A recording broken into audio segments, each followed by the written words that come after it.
న్యూస్‌లో factory unrest అని చూపిస్తారు. కానీ అది ఫైట్ కాదు. అది ఫ్రస్ట్రేషన్. ఒక మిడిల్ క్లాస్ వర్కర్‌లో ఇయర్స్ నుండి బిల్డ్ అయిన ఫ్రస్ట్రేషన్. నోయిడాలో రీసెంట్‌గా ఫ్యాక్టరీ వర్కర్స్ ప్రొటెస్ట్ చేశారు. సర్ఫేస్‌లో రీజన్ చూస్తే వేజెస్, వర్కింగ్ కండిషన్స్. కానీ ట్రూత్ ఏంటంటే ఇది సడెన్‌గా జరిగింది కాదు. ఇది ఇయర్స్ నుండి బిల్డ్ అయిన ప్రెషర్. ఇది సిస్టమ్ ఫెయిల్యూర్. రియాలిటీ చెక్ చూద్దాం. ఇండియాలో సిట్యుయేషన్ ఏంటంటే ఆల్మోస్ట్ 40% to 48% వర్కర్స్‌కి పెయిడ్ లీవ్స్ లేవు. రిటర్న్ కాంట్రాక్ట్స్ లేవు. సోషల్ సెక్యూరిటీ బెనిఫిట్స్ లేవు. ఎగ్జాంపుల్, బీహార్‌లో ఆల్మోస్ట్ 48.8% వర్కర్స్‌కి, ఆంధ్రాలో కూడా 40%+ వర్కర్స్‌కి.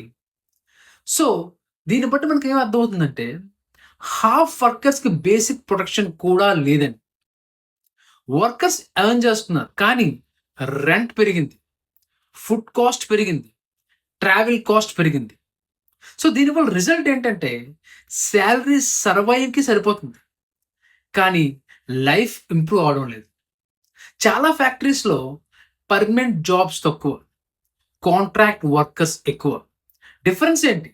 లో సాలరీ, జాబ్ సెక్యూరిటీ లేదు, బెనిఫిట్స్ లేవు. సేమ్ వర్క్ చేస్తారు. కానీ సేమ్ రెస్పెక్ట్ లేదు. సిస్టమ్‌లో ఇన్‌ఈక్వాలిటీ బిల్ట్ ఇన్‌గా ఉంది. ఇండియా మ్యానుఫ్యాక్చరింగ్‌లో గ్రో అవ్వాలని పుష్ ఉంది. కానీ క్వెషన్ ఏంటంటే గ్రోత్ ఎవరికి బెనిఫిట్?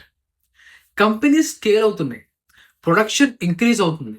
కానీ వర్కర్స్ లైఫ్ పరిస్థితి ఏంటి? Same struggle, same pressure. Growth numbers పెరిగాయి. కానీ గ్రౌండ్ రియాలిటీ చేంజ్ అవ్వలేదు. ఫ్యాక్టరీ వర్కర్ స్టోరీ ఏంటంటే మార్నింగ్ షిఫ్ట్ స్టార్ట్ అవుతుంది. ఈవినింగ్ టైర్డ్ బాడీ అవుతుంది. మంత్ ఎండ్‌కి ఎంప్టీ పాకెట్ అవుతుంది. వాళ్ళ డ్రీమ్స్ ఏంటి? Stable job, better life for family. కానీ రియాలిటీలో ఏం జరుగుతుంది? Uncertainty, pressure, no voice. Protest జరిగింది అంటే అది వైలెన్స్ కాదు. అది లాస్ట్ ఆప్షన్. గ్రోత్ నంబర్స్ చూస్తాం. కానీ గ్రోత్ ఫీల్ అవుతుందా? ఎకానమీ గ్రో అవుతుంది. వర్కర్ సర్వైవ్ అవుతున్నాడు. డిఫరెన్స్ అదే. ఫాలో అవ్వండి. డికోడ్ అయ్యారు.